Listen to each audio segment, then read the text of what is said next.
y a en tout cas un choix qui est fait entre un patient plutôt qu'un autre. Donc après, on peut jouer sur les mots. Non, on ne trie pas les enfants à l'entrée de l'hôpital. Les mots ont un sens. Je le redis avec force, notre système de santé prend en charge tous les enfants en situation de détresse. On appelle ça tri, priorisation ou choix, ça revient au même. Il y a des patients qui devraient être hospitalisés qui ne sont pas hospitalisés actuellement et d'autres patients qui sont hospitalisés mais pas dans les conditions dans lesquelles ils devraient être hospitalisés actuellement. Est-ce que vous, ça vous est arrivé ou est-ce que dans d'autres établissements d'Île-de-France, ça arrive, ça, le transfert des enfants? Ah oui. Et qui sont évidemment sans danger d'après François Braun? Alors, non. C'est pas sans danger. Oui, ça nous arrive. On a transféré des patients dans d'autres réas en dehors de l'Île-de-France. Donc ça veut dire qu'un enfant qui a une bronchiolite peut se retrouver hospitalisé à Lille, à Amiens, à Rouen. Parce que l'Île-de-France, en tout cas l'hôpital public, la PHP, en tout cas nous là où on travaille, n'était plus en capacité d'absorber. On ne peut pas dire que c'est sans danger de transporter des enfants aussi petits dans un état réanimatoire à 1h30 ou 2 heures de l'endroit initial de la prise en charge. Si jamais l'état de l'enfant se dégrade pendant le transport, on ne fait pas une réanimation d'aussi bonne qualité dans un camion du SAMU que dans une réanimation. Bonjour tout le monde, on se fait un nouvel entretien. Cette fois, je suis avec deux médecins. Depuis fin octobre, le collectif de pédiatrie issu du CIH a tenu à alerter les autorités et à alerter notamment nommément le président de la République sur la situation en pédiatrie parce qu'à ce moment-là on était au tout début de l'épidémie de bronchiolite et on sentait bien que la situation était d'ores et déjà critique.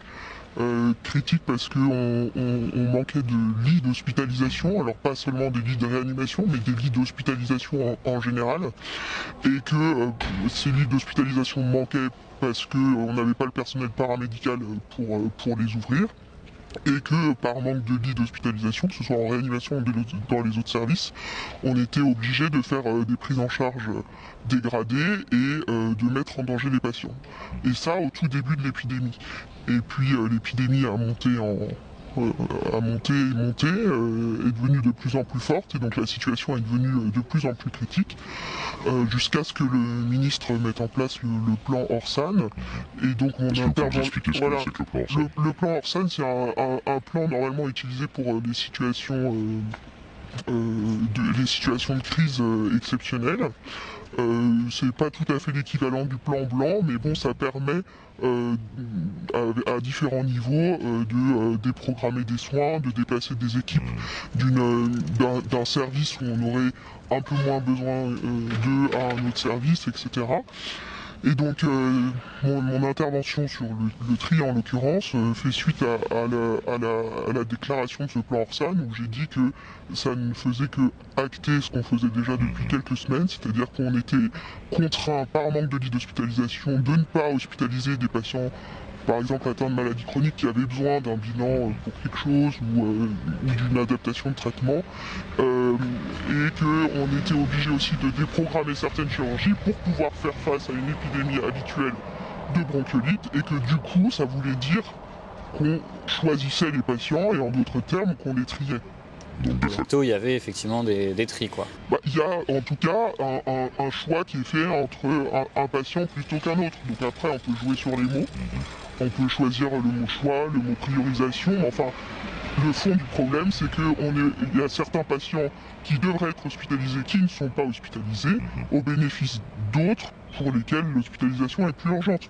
Donc on appelle ça tri, priorisation ou choix, ça revient au même. Il y a des patients qui devraient être hospitalisés qui ne sont pas hospitalisés actuellement et d'autres patients qui sont hospitalisés mais pas dans les conditions dans lesquelles ils devraient être hospitalisés actuellement. D'accord. Et donc docteur Gilbert, tout à l'heure justement sur la bronchiolite, nous ce qui nous étonne un peu, c'est que la bronchiolite, c'est vrai que déjà en 2019, je crois la précédente crise de la bronchiolite où il y a eu des transferts, c'était 2019. Et c'est vrai qu'à mesure que l'hôpital se dégrade, nous cet été on se disait mais s'il y a la bronchiolite, qu'est-ce que ça va être? Et c'est vrai que tout à l'heure quand on parlait, vous disiez mais depuis le 5 septembre, vous étiez au courant. Alors qu'est-ce qui s'est passé depuis le 5 septembre? Comment ça se fait qu'on en est arrivé là? Parce qu'on peut imaginer que de septembre à octobre, novembre, peut-être que quelques mesures auraient pu être prises, non? Alors, ce qu'on sait, nous, pédiatres, c'est ce que je vous expliquais tout à l'heure, c'est que pendant l'épidémie de bronchiolite, on déclenche ce qu'on appelle le plan EpiVer, qui est en fait une augmentation de notre capacitaire. Donc en pédiatrie, on l'évalue à peu près à 120%. Et c'est ce qu'on fait depuis des années. C'est-à-dire qu'on anticipe dès le mois de juin quel lit on va ouvrir, avec quelle infirmière, des infirmières du pool. On le sait là depuis juin et depuis septembre qu'on n'arrivera pas à avoir ces 120% puisqu'on part de 80%, puisqu'on part déjà avec 20% de lits fermés, globalement dans presque tous les services d'hospitalisation, que ce soit en neurologie, en pneumologie, en chirurgie, en réanimation. Nous, on a quand même 20% de nos lits fermés depuis 2019. Donc avant même le Covid. Avant même le Covid, parce qu'on n'arrivait pas à recruter. Donc on savait en septembre qu'on n'arriverait pas à absorber cette épidémie qu'on absorbe depuis des années. Alors qu'est-ce qu'on aurait pu faire? Être entendu avant, c'est-à-dire en 2019, parce que je vous rappelle qu'en fait en 2019, tous les soignants de toutes les spécialités, de tous les corps de métier étaient dans la rue et qu'on a arrêté notre grève parce qu'il y a eu la pandémie mondiale et qu'on s'est tous serré les coudes pour passer cette pandémie mondiale. Mais en 2019, on était dans la rue et je crois que c'était le 14 février 2020 qu'on avait manifesté tous ensemble, on avait fait une grande marche. Et donc si on avait été entendu, écouté, compris à cette époque, peut-être qu'on aurait pu éviter la catastrophe dans laquelle on savait, nous, qu'on y allait. Oui, et on savait depuis juin ou septembre. En fait, en période calme, c'est-à-dire en pédiatrie, au printemps en réalité, on était d'ores et déjà en réanimation, mais c'est aussi vrai pour tous les autres services de pédiatrie de l'hôpital, à 15-20% de lits fermés, par manque de personnel. Donc on sait d'ores et déjà que même si on arrivera à augmenter un peu notre capacitaire, on arrivera à peine aux 100%. Et nous, c'est ce qu'on vient à peine d'atteindre enfin là depuis une semaine grâce à des renforts de la Réunion et à des renforts de réanimation adulte. On vient juste d'atteindre notre capacitaire habituelle. Et donc on savait d'ores et déjà que les 20-25% supplémentaires dont on a besoin chaque année depuis 30-40 ans pour absorber l'épidémie de bronchiolite, on ne les attendrait pas. C'était su, ça a été dit, mais ça n'a pas été entendu. Il y a une question qu'on pose souvent, c'est parce que nous, enfin moi en tout cas je le vois à l'Assemblée, dès qu'on parle de l'hôpital, à chaque fois on a le droit à Ségur.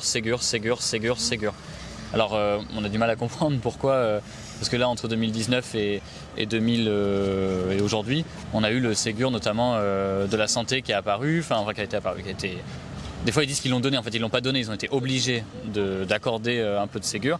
Mais vous, comment vous l'analysez? Comment ça se fait que le Ségur n'a rien changé? Qu'est-ce qui s'est passé? Alors, on essaie de l'analyser de manière collective, c'est pas individuel. Le Ségur n'est pas rien. Aucun collectif n'a dit qu'il ne s'était rien passé avec le Ségur. Il y a eu un énorme rattrapage de tout ce qui a manqué pendant les 15-20 dernières années.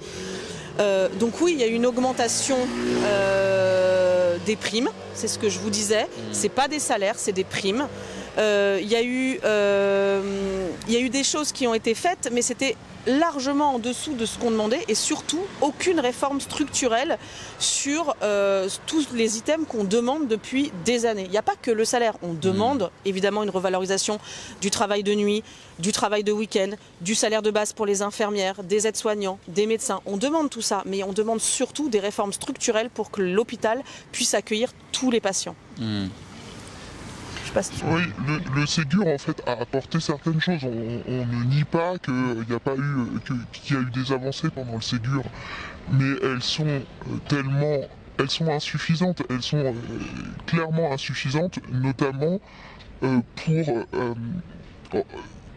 rendre l'hôpital public de nouveau attractif. Parce que c'est ça le nœud du problème, c'est que depuis des années, parce que la situation se dégrade et parce qu'il n'y a pas de réforme structurelle, parce qu'il n'y a pas de réflexion de fond sur les solutions à apporter, la qualité de travail et les conditions de travail se dégradent. Et donc, les soignants partent au fur et à mesure. Et le Ségur n'a pas arrêté cette hémorragie parce que ce qui a été mis en place sous forme de prime n'est pas suffisant pour rendre l'hôpital public de nouveau attractif. Il faut un véritable choc d'attractivité si on veut pouvoir déjà faire en sorte que les soignants qui, pour l'instant, sont encore à l'hôpital public et l'hôpital public Chevilly-au-Corps veuille rester et ne veuille pas partir. Et c'est loin d'être gagné, parce que là, avec le mépris actuel sur la situation et les mesurettes aiguës qui sont prises en compte, c'est pas ça qui va faire rester les gens. Et puis une fois que l'hôpital public sera de nouveau plus attractif, et peut-être qu'on aura moins de difficultés à recruter. Les difficultés actuelles sont des difficultés de recrutement. Alors on nous dit oui, il faut 4 ans pour former une infirmière, voire 10 ans pour former une infirmière de réa, il faut 10-12 ans pour former un médecin. On est d'accord. Mais le problème aussi, c'est que les gens n'ont plus envie de travailler à l'hôpital public. Des infirmières formées, des infirmières de réanimation formées, nous on les a vus partir par dizaines depuis quelques années. Et ils sont juste soit aller faire autre chose, soit aller faire de l'intérim. Et peut-être que ces gens-là, si l'hôpital public est de nouveau plus attractif, ils auront envie de revenir. Donc des gens formés, il y en a, ils n'ont juste pas envie de postuler à l'hôpital public dans les conditions actuelles de travail. Et c'est en ça qu'il faut des réformes structurelles, des mesures d'urgence. Parce que 400 millions, François Braun avait donné. Alors 400 millions, ce qui est intéressant, c'est qu'en parlant millions, on ne sait jamais trop de quoi on parle. Et il disait c'est du paracétamol pour faire passer la fièvre. C'est lui qui a dit ça? Oui, c'est lui qui a dit ça, Maxime. Hein. Oui. En tout cas, ce qui est sûr, c'est que 400 millions, c'est pas rien. Encore une fois, c'est pas rien. Mais on nous dit que ça va être réparti sur l'ensemble des services en tension. Donc autant dire quasiment l'ensemble des services de l'hôpital public. Donc on ne sait pas ce qui va être alloué à la pédiatrie. Et vu que ça va être saupoudré sur un ensemble de services, c'est pas ça qui va permettre de rendre l'hôpital public plus attractif. Et encore une fois... Oui, c'est pour financer les mesures d'urgence, c'est-à-dire c'est pour financer l'augmentation du taux horaire de nuit de 1 à 2 euros brut jusqu'en mars 2023. Et puis après, il n'y a plus rien. Les gens, ils vont... Là, c'est une petite pilule pour nous faire tenir l'hiver, mais une fois que ça sera fini, une fois que le plan Orsan sera levé, si rien ne change, le personnel paramédical et médical va continuer de partir de l'hôpital public. Et ce serait quoi les signaux forts qui pourraient justement être mis en avant de la part du gouvernement pour... en bref, qu'est-ce qu'il faudrait faire, quoi, le minimum qu'il faudrait faire? Ce que demande le collectif sur ces différentes revendications et des lettres ouvertes adressées au président, c'est plusieurs items. Le ratio par infirmière. C'est vraiment une infirmière, on doit avoir un plafond pour qu'elle puisse s'occuper des patients. On parle de la pédiatrie, mais on parle aussi de l'adulte dans toutes les spécialités. Et c'est aux médecins et aux soignants de discuter et de proposer des choix. C'est-à-dire que ce n'est pas au gouvernement de dire c'est 8, 10, 15 ou 20 patients. Ce n'est pas possible qu'on puisse imaginer qu'une infirmière ait 30 ou 35 patients en charge. Ça arrive? Oui. Ok, d'accord. Ou par exemple une infirmière de pédiatrie avec 16 enfants. Ce n'est pas possible. Elle travaille 12 heures, vous imaginez le temps qu'elle passe par enfant, c'est-à-dire rien si elle a des médicaments à donner. Donc ce n'est pas possible. Donc les ratios. Et les ratios, ils ne peuvent pas être les mêmes d'un service à l'autre. Et les meilleures personnes pour définir ces ratios, ce sont les soignants qui sont sur le terrain. Donc il faut qu'il y ait une vraie réflexion qui soit engagée là-dessus. Et pour l'instant, on n'a eu aucun engagement là-dessus. Mais effectivement, si une infirmière, on lui dit tu t'occuperas au maximum de 8 patients, et là, elle aura de nouveau l'impression d'avoir le temps de faire du soin et pas que de la technique. Et elle rentrera chez elle en ayant l'impression d'avoir mieux fait son travail. Et du coup, elle aura probablement envie de rester. Donc ce plafond ou ces ratios, c'est quelque chose de fondamental et pour l'instant, on n'a eu aucun engagement là-dessus. Donc les ratios, pour la pédiatrie, la remise en place de la formation de la pédiatrie dans les écoles d'infirmières, inadmissible que ça ne soit plus... Vous pouvez nous l'expliquer? Ce que c'est justement. En fait, c'est que depuis la réforme, il n'y a plus d'enseignement de pédiatrie aux infirmières dans l'école d'IFSI, donc l'école pour former des infirmières. Elles n'ont plus de module de pédiatrie. Donc en fait, elles n'appréhendent même pas ce que c'est la pédiatrie. Donc comment vous voulez donner envie à une infirmière d'aller faire de la pédiatrie si elle n'a jamais été formée, c'est-à-dire qu'elle ne sait pas... Elle ne connaît pas les maladies de la pédiatrie. La pédiatrie, ce n'est pas des petits humains en miniature qui font des maladies humaines en miniature. Non, c'est des patients qui ont des vraies maladies, qui sont très graves, qui parfois nécessitent des grosses prises en charge techniques. Et donc, du coup, il faut remettre ces modules de formation. Donc ça, c'est aussi un autre item qui est plutôt spécifique à la pédiatrie. Il y a la revalorisation salariale, la revalorisation du temps de travail sur le week-end et sur les nuits, parce qu'on n'a plus de soignants la nuit. Enfin, il n'y a plus personne qui veut travailler de nuit sur ces salaires-là. Parce que la revalorisation actuelle, c'est quoi? C'est 90 centimes, c'est ça, de l'heure, non? À l'heure actuelle, pour les paramédicaux, je crois que c'est ça. Je sais pas exactement, mais je crois qu'on n'est pas... Alors ils ont une... Je connais pas leur taux horaire, il faudrait revoir ça avec les paramètres. Ce que disait la cadre tout à l'heure, c'était que pour une infirmière qui fait un mois complet de nuit, elle gagne 150 € de plus que sa collègue qui fait que du jour. Ce n'est pas suffisant. En réa, elles travaillent 12 heures, parfois elles n'ont pas le temps de manger, elles font des pauses maximum de 10 à 15 minutes, ce n'est pas possible. D'accord, parce que justement sur le travail de nuit, en plus, il y a tout un tas de nuisances que peut avoir le travail de nuit, même sur la santé, etc. Exactement. D'ailleurs, jusqu'à peu, la pénibilité, elle était comptée dans les métiers du soin, me semble-t-il. Alors, nous, pour les médecins, jamais, parce que vous avez un quota de nombre de nuits qui est très important. Donc, je crois, pour les infirmières, il faut qu'elles soient, quand elles sont à 50%, 50%, ce n'est pas compté. Il faut qu'elles soient, ça faudrait redemander à notre cadre, mais il faut qu'elles soient au moins aux 3/4 de leur temps de travail de nuit. En fait, il faut faire beaucoup de nuits pour que la pénibilité soit comptée. Donc, pour les médecins, jamais. Alors qu'on peut faire, certains médecins peuvent faire 4 à 5 nuits par mois. Ok, d'accord. C'est la pénibilité du travail de nuit, certes, mais du travail de week-end aussi. En fait, les infirmières, quand elles travaillent à l'hôpital public, elles font un week-end sur 2. C'est hyper contraignant sur le plan personnel, sur le plan familial, etc. Si ça, c'est pas revalorisé et reconnu comme étant une réelle pénibilité avec un réel impact sur la vie de famille et la santé, hein, vous aviez raison, et ben, à bout d'un moment, elles ont plus envie de faire ces sacrifices-là pour ces salaires-là. Si on reconnaît mieux financièrement cette pénibilité, bah, peut-être qu'elles se diront, bah oui, c'est un sacrifice, mais en même temps, ça vaut un peu plus le coup, et donc on arrivera mieux à recruter. D'accord. Et les parents, parce que là tout à l'heure, moi je suis passé devant les urgences en voulant monter. Alors après, moi je passe jamais aux urgences pédiatriques parce que j'ai pas d'enfants, donc c'est rare que je m'y retrouve. Mais il y avait quand même du monde. Les parents, ils ont dit quoi de cette situation-là? Ils sentent quand même qu'il y a quelque chose qui se passe à l'hôpital, ou ils sont habitués au mode dégradé de l'hôpital? Non, les parents, ils sentent ce qui se passe à l'hôpital. Ils voient bien que les équipes se plient en 4, en 8, en 12, et ils font tout pour que ça se passe au mieux. Mais ils ressentent le fait qu'on soit débordé. Ils ressentent le fait qu'on n'ait pas, que les infirmières, parce qu'elles ont des enfants en surnombre ou trop d'enfants à charge, elles n'aient pas le temps de leur expliquer comme il faudrait toute la prise en charge, mais qu'elles se concentrent plutôt sur les gestes techniques. Ils ressentent tout ça. Après, ils nous en veulent rarement. On fait rarement face à des parents agressifs, et heureusement, parce que c'est pas nous qui avons choisi cette situation-là.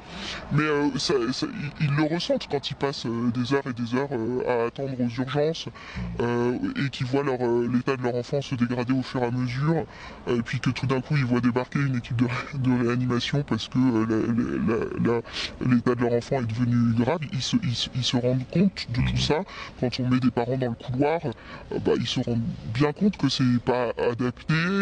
Ils se font le plus petit possible pour nous gêner le moins possible, et puis il y en a qui râlent un peu et qui savent qu'ils râlent pas contre les bonnes personnes parce qu'on y est pour rien, mais qui disent mais quand même c'est un peu scandaleux, là je suis dans le couloir, etc. Les parents ils se rendent compte, ils savent. D'accord. Et sur la question, notamment, il y avait eu le témoignage c'était un père de famille, je ne sais plus sur quelle télé, parce qu'il y a des enfants qui ont été transférés aussi. Est-ce que vous, ça vous est arrivé, ou est-ce que dans d'autres établissements d'Île-de-France, ça arrive, ça, le transfert des enfants? Ah oui. Et qui sont évidemment sans danger, d'après François Braun? Alors, non, c'est pas sans danger. Oui, ça nous arrive. Ça nous est arrivé pas mal de fois entre octobre et novembre.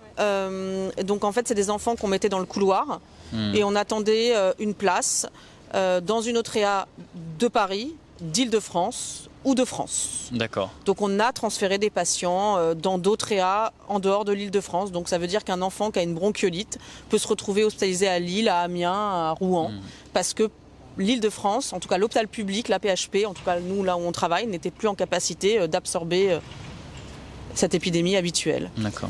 Et ce qui a été comptabilisé, donc ce sont les transferts d'enfants réanimatoires vers d'autres réanimations en France. Et donc on a explosé le nombre de transferts qu'il y avait déjà à l'époque choqué et déclenché le rapport de l'IGAS. Donc C'était très peu, en voilà, c'était beaucoup, mais c'était... on a explosé ce quota. J'ai pas tenu les derniers comptes, mais on est à plus de 40 enfants qui ont été hospitalisés hors Île-de-France. Et ça, ce ne sont que les patients réanimatoires, parce qu'il y a un certain nombre de patients non réanimatoires, mais qui nécessitaient une hospitalisation dans un service de pédiatrie lambda, qui eux ne sont pas transférés par les équipes de SMUR, mais transférés par des ambulances. Et quand on entend nos collègues, il y a eu plusieurs dizaines de transferts d'enfants non réanimatoires. Ces transferts-là ne sont absolument pas comptabilisés. L'ARS n'a pas ces chiffres.